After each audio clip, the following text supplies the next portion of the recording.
去到一位其實佢唔知道我好尊重佢嘅吳校長，但係咧就我一定要講翻呢樣嘢出嚟，睇下吳校長而家 OK 未先。嗱，我有場戲啊，我就問阿張校長問多咗5分鐘啦。嗱，吳校長嗱都喺家長面前咧，我講一講我哋嘅淵源先好嘛。但係因為咧，其實你好早係幫過我哋。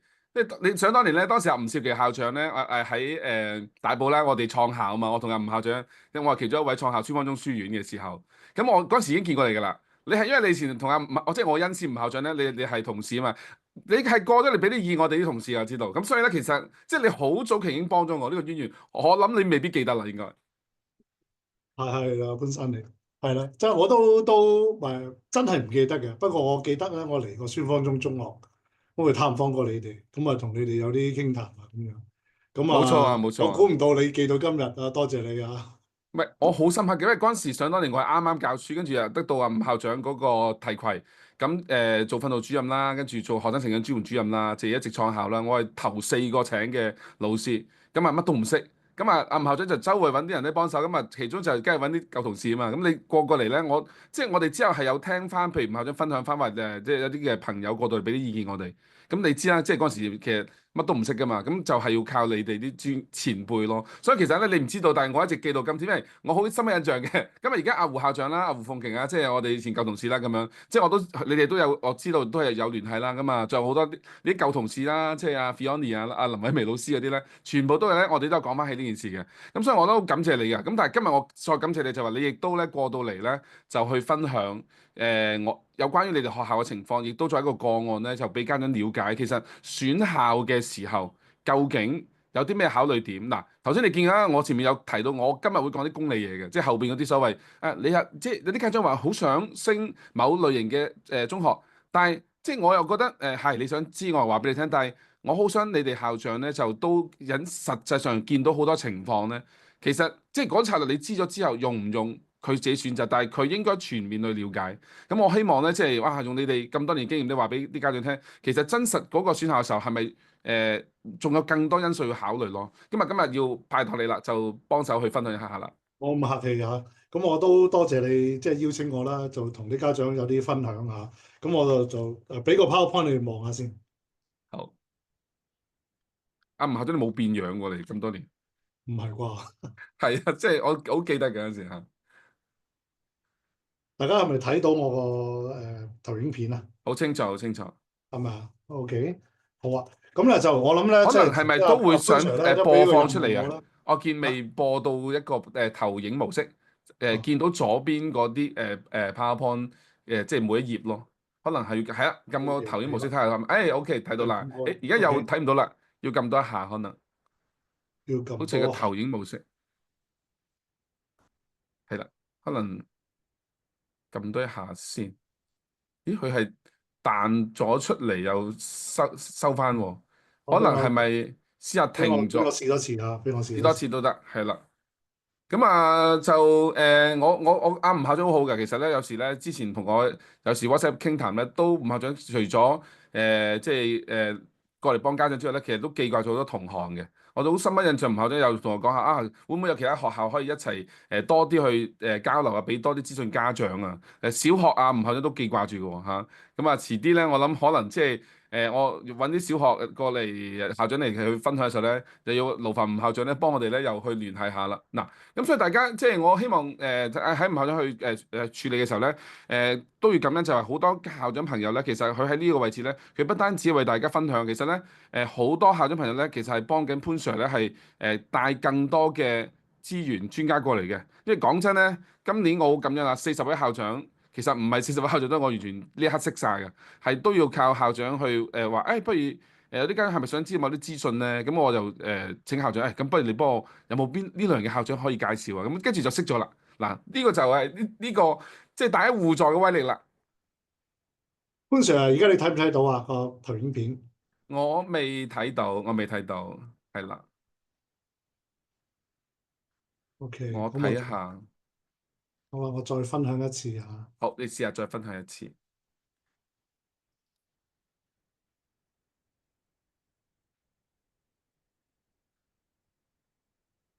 睇下得唔得先。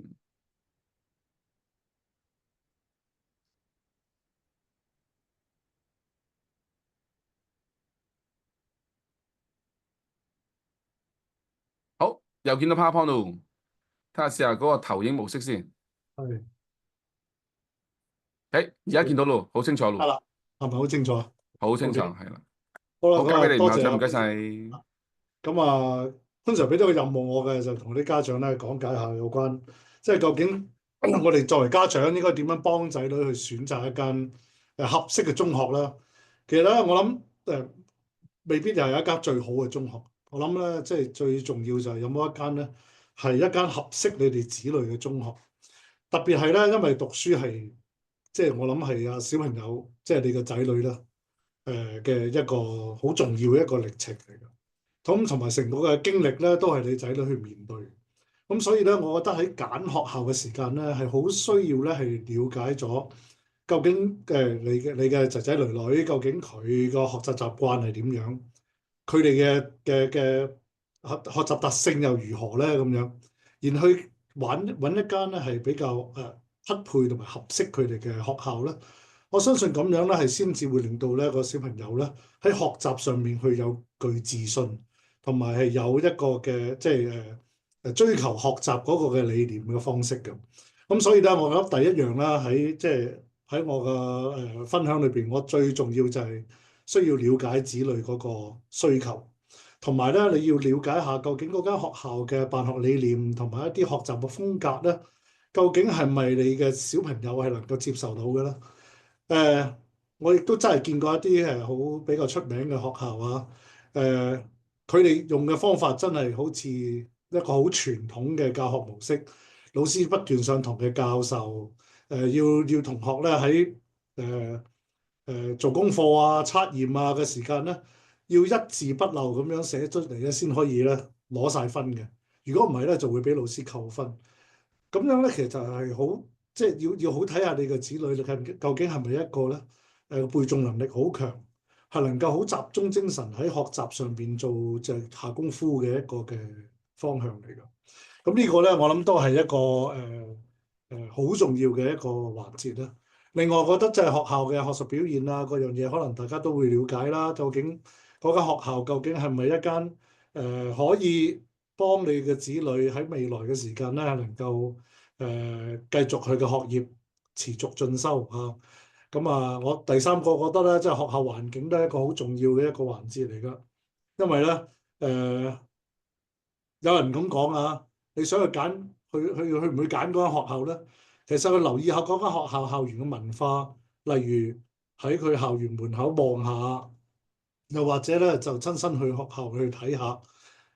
其實你會唔多唔少會見到咧，嗰班學生咧，佢出嚟嗰個氣質同埋佢嘅價值觀咧，究竟同你哋嘅家庭係咪相符？咁呢個咧都係即係好重要啦。更加會睇下究竟學校嘅設施環境係咪咧可以提供一個優質嘅教學俾你小朋友啦。咁啊，另外我覺得而家嘅讀書唔係淨係單單止咧喺學習上邊要下功夫。其實咧我哋想發展一個全人啊，希望佢哋咧係除咗有一個好好嘅學業嘅栽培之外咧，佢哋嘅精神需要、佢哋嘅健康身體嘅需要，其實我哋都係好兼顧嘅。咁啊，所以我哋覺得不妨留意下啊，揀學校嘅時間，究竟佢哋學校嘅課外活動係點啊？有冇一啲咧係可以除咗幫助自己成長之外，佢哋會唔會有啲計劃係要幫助社區嘅咧？係去做一啲義工嘅服務嘅工作，以至佢咧培養佢一個咧懂得感恩回饋社會嘅心咧。咁呢啲咧，我覺得都值得去參考嘅。咁另外當然係地理位置啦，即係如果你話要我即係我譬如我自己住喺元朗嘅，咁如果你要我小朋友揾一間好好嘅學校，不過咧佢去南區咁樣，咁山長水遠其實對個小朋友個學習咧都相當大影響。咁所以咧，我覺得個便利性都係好重要。另外就係學校嗰個升學支援啊。頭先嗰位校長都好欣賞啊，因為佢哋學校就有一個好好嘅配套，就係佢本身嘅辦學團體背後咧就有一間私立大學嘅當中，可以讓同學咧喺個升學上面有一個便利。但係我覺得即係呢個都係喺其他學校裏邊未必會有同樣嘅升學支援配套。但係咧，我相信即係學校裏邊能唔能夠提供一個好好嘅職業輔導同埋升學輔導嘅機制，讓佢哋嘅學生喺學習之餘咧，都能夠建立佢哋嘅夢想同埋建立佢哋未來嘅人生咧，呢個都係一個非常重要嘅環節啦。咁啊，最後咧，希望即係都家長明白，學校同家長其實係共同咧係去誒令到你嘅小朋友成長嘅一個好重要嘅關係嚟嘅。學習唔係淨係喺學校裏邊嘅，個學習喺屋企裏邊，亦都應該佔一個好大嘅部分。所以家校合作係一個好重要嘅環節。我哋學校咧都相當重視呢個家校合作呢個關係。所以咧，我哋成日都見到我哋啲家長啦，喺我哋學校當中咧，同我哋咧一齊為咗學生嗰個嘅發展啊，佢嘅培育啊，都有一個好好嘅溝通。咁大家就要留意下啦，究竟學校同家長嘅關係係咪一個好密切同埋一個好緊密嘅關係呢？呢個關係能唔能夠幫到你嘅小朋友一個持續成長呢？我諗咧呢七點咧，都係我想即係提俾各位家長喺揀學校嘅時間咧，不妨留意下呢七樣嘢。咁啊，不妨可以陪同啲小朋友啦去參觀下唔同嘅學校，了解下唔同嘅環境，以至到咧你揾到一間咧未必知名度最高，但係我覺得最適合你嘅小朋友學習嘅特性嘅學校咧，係非常重要。錯配係真係有出現㗎。我亦都見過，或者我學校都曾經收過一啲學生咧，可能喺早年嘅時間佢曾經錯配過，去咗一間咧，即係可能係比較好出名嘅學校，可能佢讀得好辛苦，因為佢個學習嘅習慣特性未必好符合到嗰個學校嘅要求之下咧，佢輾轉都有即係就插班嚟咗我哋學校，但係喺我哋學校咧，佢讀得相當理想。咁咧就喺嗰個即係整個學校嗰個配套，以至到咧佢嗰個學習嘅支援當中咧，令到呢個小朋友咧重新振作同埋重新咧係建立到佢嘅人生。我覺得咧上而錯配啊，雖然你覺得揾到一間 Band One 學校可能叫做好好，不過如果喺嗰個匹配性裏邊做得唔夠理想嘅話咧，反而咧對你嘅小朋友個學習咧，又或者未來嘅人生咧，係可能造成一啲嘅障礙嘅。咁所以咧，家長喺揀學校嘅時間咧，係好需要去三思嘅呢一點。啊，咁啊潘 Sir 交翻俾你先。好啊，阿吳校長嗱，我有啲問題咧，就想就住你係有啲地方咧想問一問啊，嗰個獨特嗰個需求啊，嗰個獨特嘅需求嗰度咧，即係錯配嗰個問題咧，即係家長其實點樣去睇到自己小朋友嘅獨特嘅需求咧？嗱，我諗即係你都會見到小朋友讀書嗰個習慣係點。有啲人咧真係每一個小朋友真係唔同嘅。有啲小朋友咧可以好定咁坐喺度睇書，好安靜咁樣咧，係可以自己一個人咧喺度睇書啊，去讀書啊。又或者佢記性啊嗰樣嘢會特別好嘅，可能佢會用對於文字嘅學習佢係比較敏感一啲，所以佢可能睇書理解嗰樣嘢會容易一啲。但係有啲同學咧，可能佢未必喺文字上面嘅敏感度咁高。有啲人嘅學習可能對於圖像嘅學習佢會容易一啲去掌握嘅。有啲人咧，可能佢要親身去做去嘗試，以至到咧係去喺個嘗試當中透過嘗試去學習，佢又學到另一啲嘅知識翻嚟。咁所以咧，其實真係好睇咧，你喺同小朋友嘅相處之間，究竟你見唔見到個小朋友佢自己學習嘅時間，佢係用緊咩方法去學習嘅咧？就打個比喻，如果個同學佢係好活嘅，佢係真係想動手動腳去做嘢去學習嘅，但係你逼佢坐喺度睇書，同埋咧喺個學校裏邊學習裏邊咧係一定要佢坐喺度要去背書嘅話，可能佢根本都學唔到嘢，係嘛？咁啊浪費咗佢嘅天賦，係嘛？我哋相信咧，每一個人咧都有佢嘅天賦，有佢獨特嘅學習能力，所以咧我哋都好即係希望即係喺呢度就講解一下，係啦。同意啊，吳校長。咁所以我係好期待咩咧？就係話啦，即係你提到呢個 point 嘅時候咧，我就好期待啊！睇下你哋即係方中嗰裏邊咧，應該會有一呢類型嘅冇即錯，係啊。係配套係可以幫到學生嘅獨特嘅需求喎。OK，好啊。咁啊，不如我簡介下我哋學校啊。我哋係一間基督教學校，我哋係中華基督教會香港區會嘅其中一間學校。我哋成個區會有27間中學，我哋有一個共同嘅辦學願景嘅，淨係並肩培育豐盛生命，攜手見證基督大愛。咁而我哋咧有一個好好嘅校訓啊，出自彌迦書6章8節，行公義、好憐憫、存謙卑心，與神同行。呢個亦都係我哋學校一個好重要嘅一個嘅教學嘅理念同埋指標，因為咧我哋好希望同學入到嚟之後咧，係因應佢嘅特性去培育佢哋成為我哋一啲嘅方中人。正如頭先我哋所講嚇，我哋希望與我哋嘅神同行啦。所以我哋學校裏邊有一個好重要嘅願景就係愛神愛人。另外咧，我哋仲希望我哋嘅同學喺畢業嘅時間，佢懂得係一個堅毅鑽研、探索求真、自律自主、逆境自強嘅人。所以我哋好重視學校人嘅關係，以至到我哋知道每一個學生佢嘅特性係點樣，以至到去培養佢哋、培育佢哋成為咧懂得感恩啊。除咗愛錫自己之外咧，佢都懂得咧係去令到身邊嘅人好啦。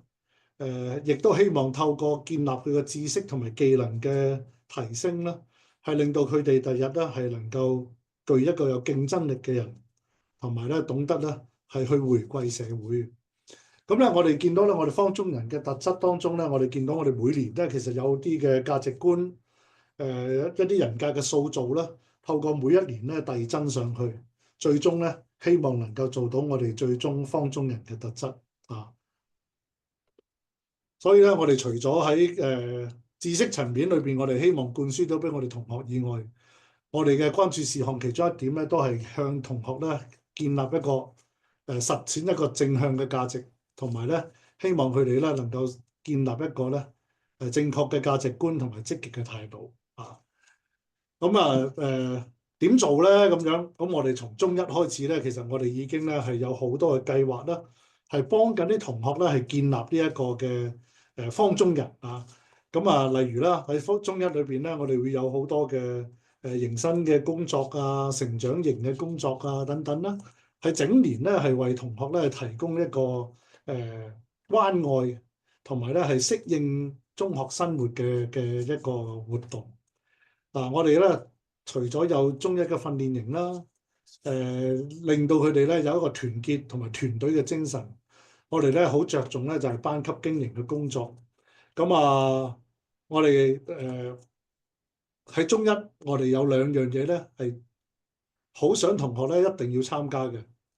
第一咧就係如果佢哋中意運動嘅，我哋會有一個恆常訓練嘅班咧，係俾我哋嘅中一同學啊，佢哋咧去參與嘅。呢啲唔係一啲校隊嘅訓練嚟嘅，而係一啲咧係即係一啲恆常嘅運動訓練嘅活動。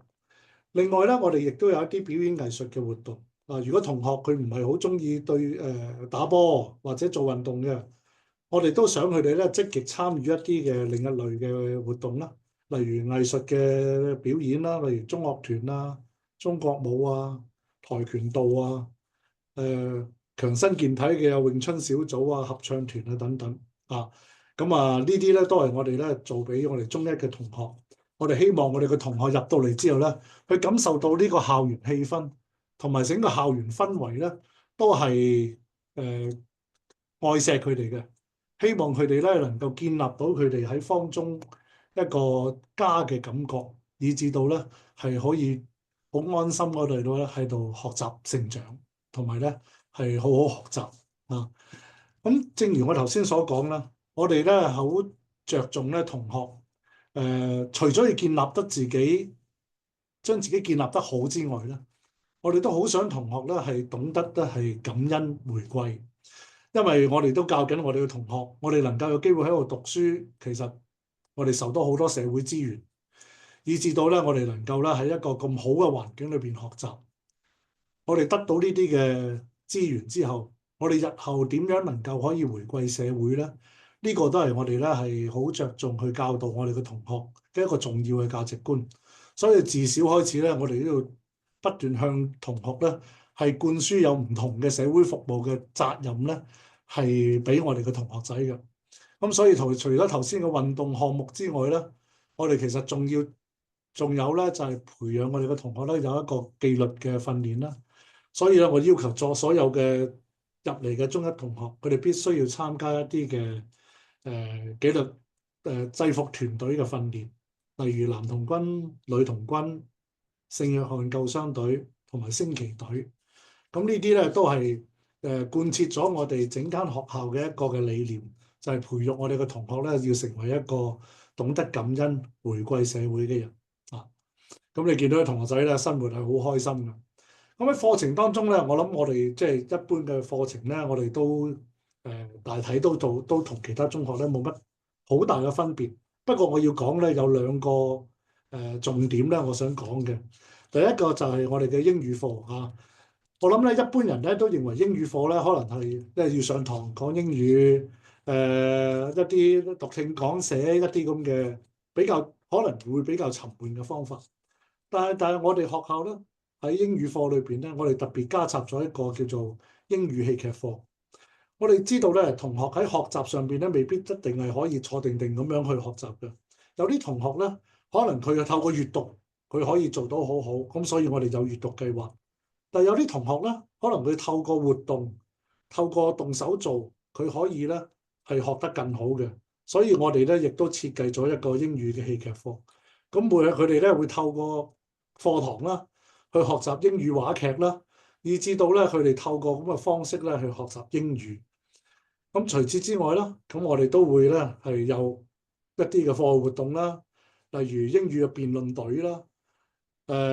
我哋呢幾年咧喺英語辯論嘅項目裏邊咧都做得好出色嘅。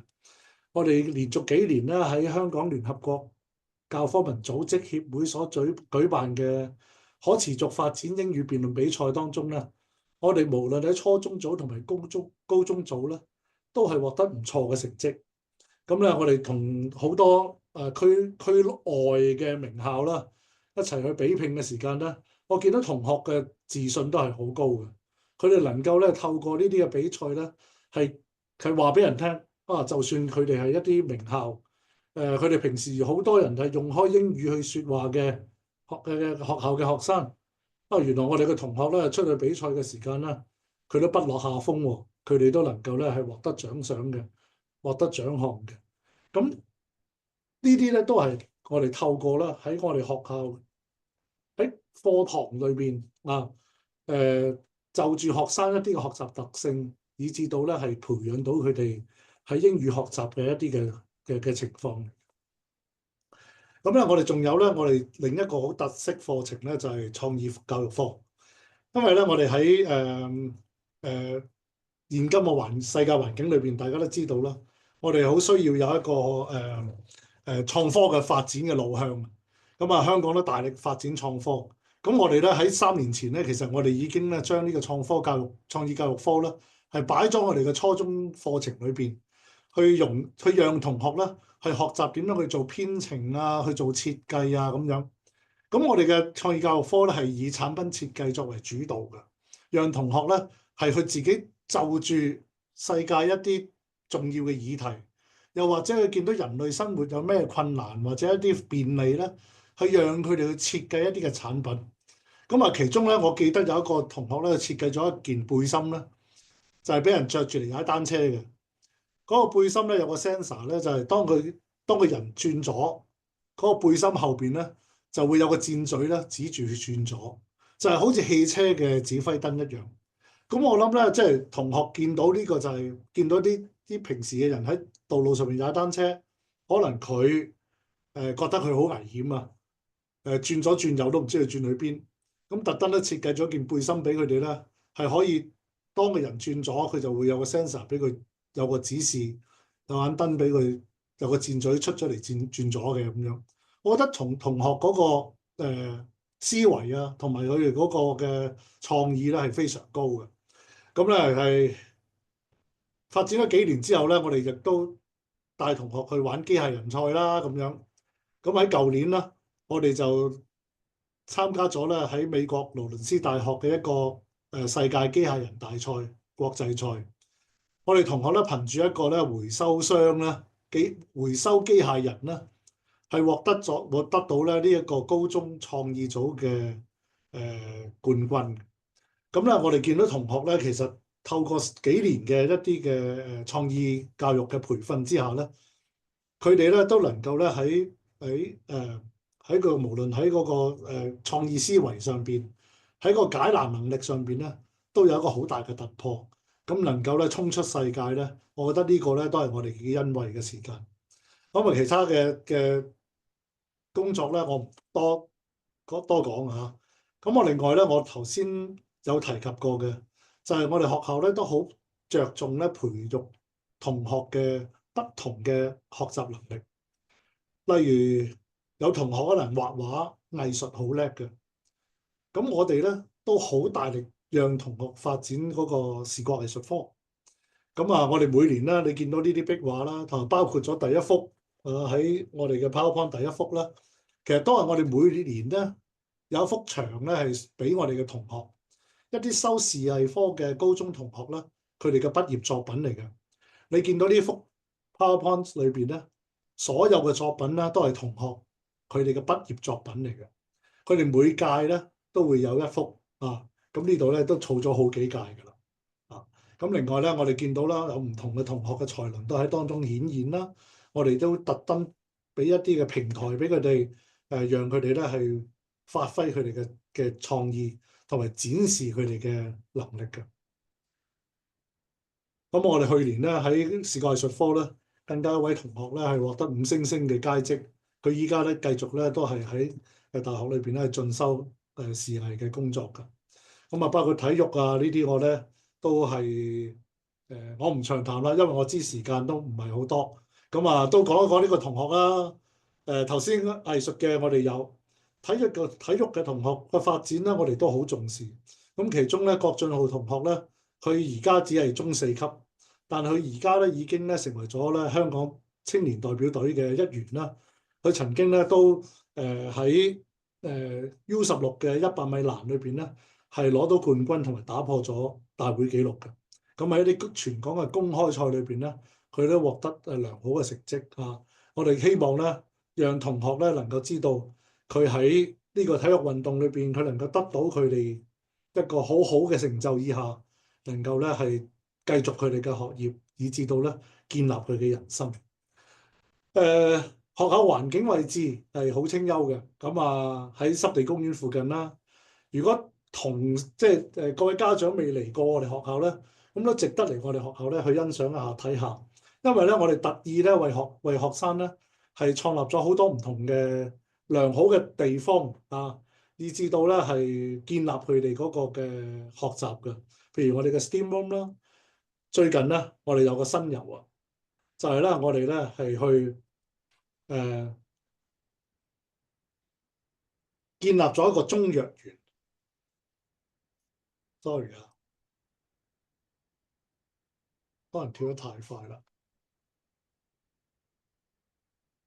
係啦，呢個中藥園點解有個中藥園咧？就係我哋咧有一個跨學科學習嘅活動咧，係喺初中展開咗。呢個跨學科學習咧，就係希望讓同學咧係學習更多嘅知識，而我哋呢個知識咧就係中藥。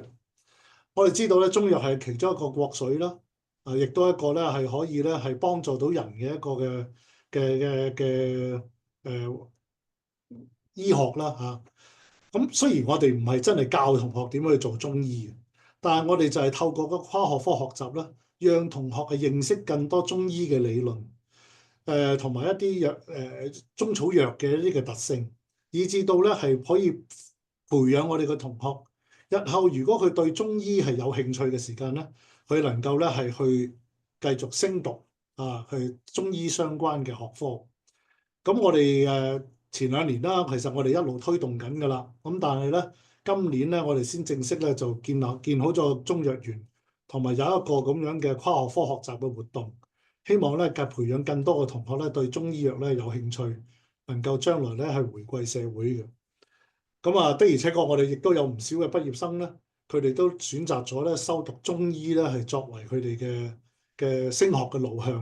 咁啊，舊年我哋有同學修讀啦，今年咧我哋亦都知道咧，有同學亦都已經係揀選咗咧，係去讀中醫呢個課程。咁我希望咧都幫到同學咧，係透過呢啲嘅學習活動，係去幫佢哋咧，係建立佢哋嘅人生。咁啊，潘 Sir，我知我時間好都差唔多啦，我講埋最後呢一度啦。咁啊，其實我哋咧喺過往咧喺文憑試裏邊咧都考得唔錯嘅成績啦。喺舊年啦，我哋整體嘅合格率都去到85.7嘅。咁我哋無論即係中英數三個主科、最佳五科，都係喺正增值嘅表現當中。而且我哋去年咧有10個文憑試嘅學科咧，都係成個合格率都係高於全港嘅。咁啊，有部分嘅學科咧更加係100%合格率嘅。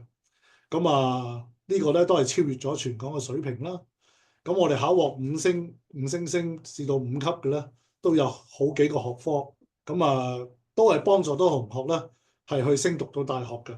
我好欣喜咧呢位同學啦，宋子華，佢其實咧係未去放榜之前咧，佢已經喺呢個校長推薦計劃裏邊咧，係獲香港大學咧係取錄咗去讀工程系嘅，而佢最後咧亦都以有29分嘅佳績咧，係考獲呢個文憑試嘅成績。咁其實咧呢個都係一個我哋見到喺方中裏邊讀書，我哋透過佢哋唔同嘅能力、唔同嘅才能咧，係將佢哋培育成才一個好好嘅例子。咁我今日咧分享到呢度好唔好啊？多謝潘 Sir，有咩問題唔該晒，可以再問吳校長。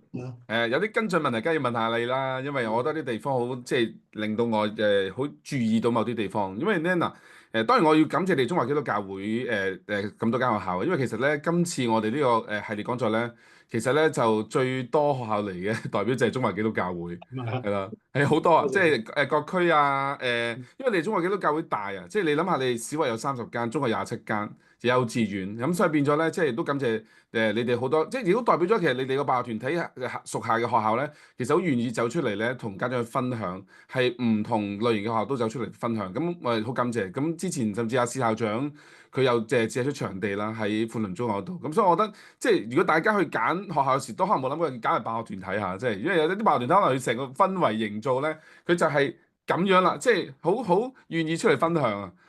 亦都大家都可能冇留意到咧，中國基督教會其實有好多學校咧，大家都可能係喺個名度睇唔到嘅，譬如英華啊嗰啲咧，都係中華基督教會，但係啲家長唔知嘅。所以成日中國基督教會咧，其實係多元化，係好多唔同嘅特色嘅學校層次。咁所以我覺得亦都再睇埋你哋嗰個咁好去為家長去分享咧。咁我先借呢個機會都多謝埋你哋個辦學團體。咁多謝你。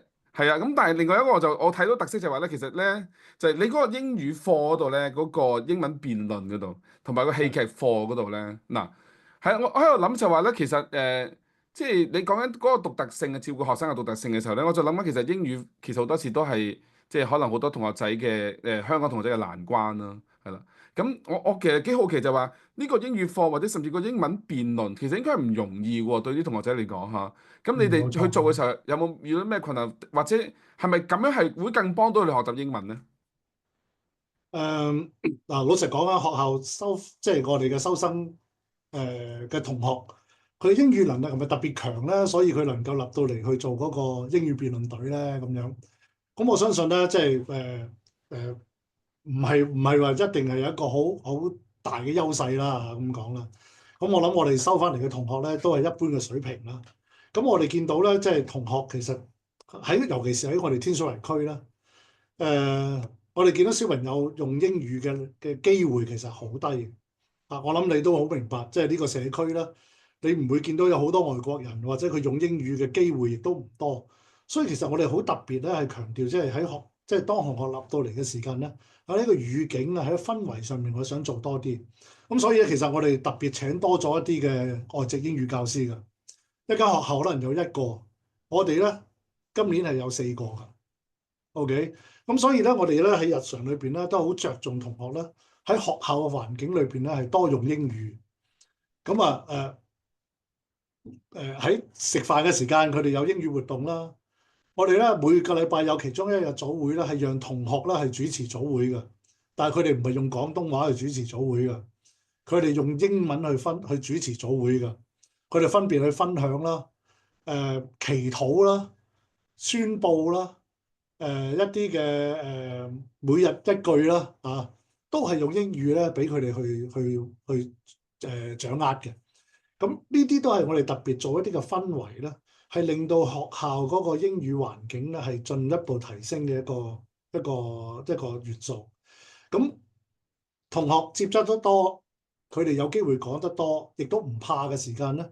咁我哋去訓練佢哋去做朗誦嘅時間，更加得心應手。咁同埋咧，同學我都話同學係比較活潑嘅。我哋嘅同學都係好活潑嘅。我哋戲劇係好強嘅。我諗我哋每5年咧會有一個音樂劇啦，會招待晒全香港嘅學校都係會嚟睇嘅。我係好簡單講，我2年前20週年嘅時間嗰套音樂劇咧，有3000幾人咧係入過場去睇呢套音樂劇嘅，係相當做得好好。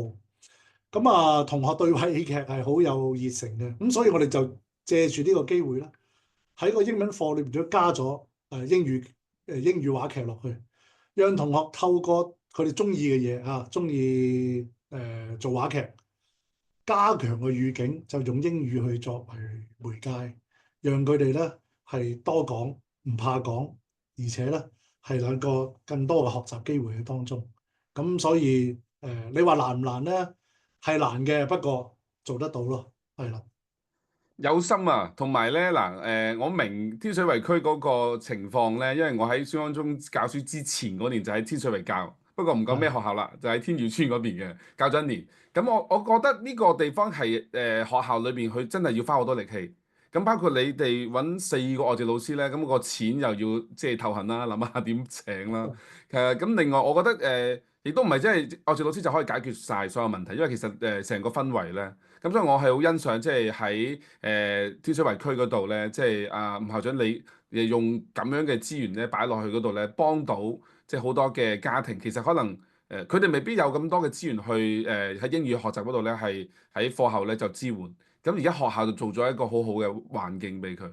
咁呢個位置，我覺得即係好值得啲家長去留意翻。即係原來方中喺呢個地方度咧，其實擺咁多資源嘅。即係當然有啲學校都話：喂，我哋都係音樂劇，係咪？我哋都係英語音樂劇。其實我想更加睇埋就係英語音樂劇背後個學校付出嘅，或者花咗咩資源喺裏邊。因為呢個有陣時就係話劇係一個劇嚟啫嘛，但係背後嘅做法，譬如你讓啲小朋友佢可以有成3000嘅人去睇完一次，呢個其實比成績表咧更大嘅即係一個證書嚟㗎。咁因為受到人哋認可歡迎啊嘛，咁啲小朋友點會仲係覺得自己英文唔夠好咧？不過佢哋嘅努力可能係咁，你哋呢個氛圍咧，我係覺得即係好值得係派低出嚟咧，俾家長睇，同埋甚至嚇即係就算唔入你間學校都好咧。咁又問下其他自己心儀學校咧，就我哋有幾個英文老師啊，係咪啊？我哋音樂劇可唔可以多啲人去睇啊？咁呢個可以作為業界嗰個借鏡，點樣去令到即係多啲人去睇個劇，唔係淨係校內表演，或者可能係自己家長表演。因為你3000幾，我相信一定唔係自己家長啦，你哋都話全港啦。但係呢個位置一定做好多嘢喎，你一定要讓好多人知道嘅時候咧，你嘅老師功勞啊，即係校長嗰個帶領呢個位，我睇得到係唔容易啊。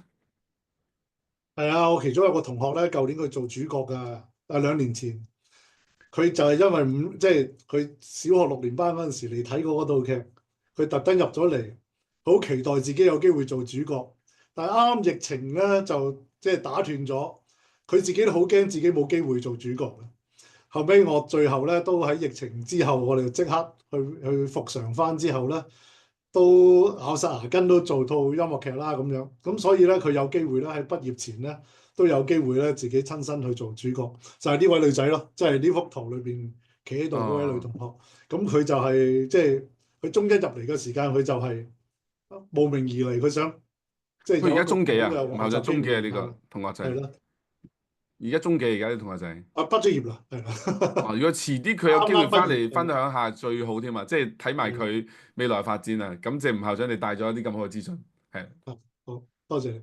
好，唔該晒吳校長，咁你休息啦。亦都今日我都好開心，感謝你作為壓軸嘉賓咧。其實嗱，我會繼續嘅，但係咧你都夜啦，聽日你又要翻學，咁感哦，唔謝你啦，係啦。緊要，係啦， OK，唔該晒，吳校長。多謝晒，多謝晒。